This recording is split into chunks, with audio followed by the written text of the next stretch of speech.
Okay, what I want to do is I want to create a structural member, and this is going to be a custom tapered beam. So there's going to be an I-beam section at one side that is different from the size at the other side.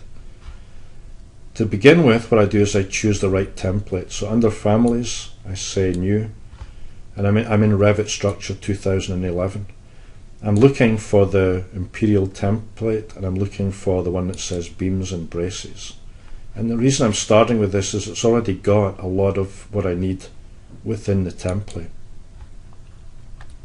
If I look in here, you see this here is actually a, if I show it in 3D, that's actually my beam.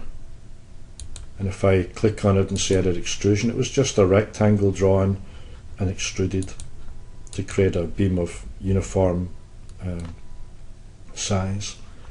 But if I go to my floor plan here, I'll see that the geometry is largely in here already. So I have symbolic lines that are drafted that go between this plane called stick symbol left, stick symbol right. These are used in structure to depict the structure as single line work for analysis. I've also got here the member left and member right. That's my solid geometry, that's where my beam is. And I've got like connecting points for my left and right of placing my beam in the model. What I want to do is I want to draw on this plane called center left right the I-beam cross section, and then I'm going to create a blend that lets it change to a smaller cross section size. So if I just flip to 3D, you can see the beam. I'm going to delete it, and then what I'm going to do, that's this symbolic line that is left there. And if I go to the left view, actually let me just Control Z. I just wanted to show you that the beam that was there was centered on here. Now I can delete it again. So what I'm going to do is draw some additional reference planes up here. So if I do a right click and say Create Similar, I'm thinking that this is going to be the top of my I-beam section, and this down here is going to be the bottom. Then there'll be a left and a right, and that overall shape is going to be the overall size of my large I-beam section. But there's also going to be a small I-beam section, so I'm going to say create a similar plane down here, and from the top to the bottom is going to be where the second I-beam section is placed. What I've done is put in the skeletal framework for where I want things to be, but I haven't done anything to control the sizes. So I need to take a dimension, the align dimension, and what I'll do is say from there to there is going to be the beam width. From there to the bottom is going to be the large beam depth, and from there to there is going to be the small beam depth. And then I've got an additional option in here, which is something called an equality constraint, is that I can say from this side to that central line, the central plane, to this side of my beam, and I click out here to place where I'm actually placing the witness line, and then I click on the equality constraint. That will make it symmetrical around that plane. If I do the same on here, I can go from there, and this is a little unusual for Families, but I'm clicking on the reference level, and then down here, and then click,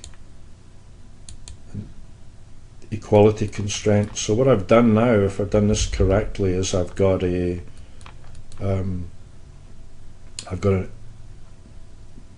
dimensions in here, but I've established design intent that these should be symmetrical around the axis of the beam itself.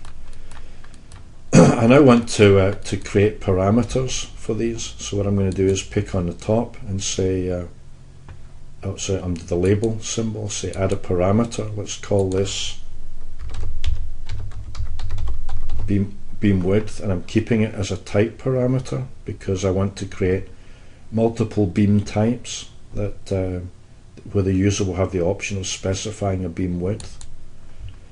And I'm going to pick on here and say create me a parameter, and I called that beam depth large, and I'm picking on here, and I'll call this the parameter beam depth small. Now what this will let me do is create values that drive the geometry that's in here. Let me just show you quickly. If I go up here, if I were to say beam width is 6 inches, and then I click apply, you see the geometry, the planes actually change. If I, let me move this down a little bit so you can see it. If I said beam depth is 2 feet, what I expect to see is that beam depth small. Beam depth small, say 1 foot, and apply. You see I'm driving the distance here. And if I said beam depth large, let me just make that a bit bigger, to 3 feet, and apply, then what I'm doing is driving that dimension there. So I'm keeping the relationship with my design intent, and I'm flexing the model to check that it looks and behaves the way that I want it to be. Let me just point out that I can come in here and change the scale to give me a little more editing room. The actual model itself, the beam itself, is life size, but by doing this, all I'm doing is adjusting the size of the text and giving myself a little room to work in here. Let me just clean it up a bit by dragging that up so it's a bit more obvious what I've got. I'll just drag this up so you can see the relationship. Okay, so I've got, just cleaning this up for illustration purposes. So I've got beam depth, beam width, and I've got beam depth small. Okay, let me try and take this now, and I'll work it up into a finished model.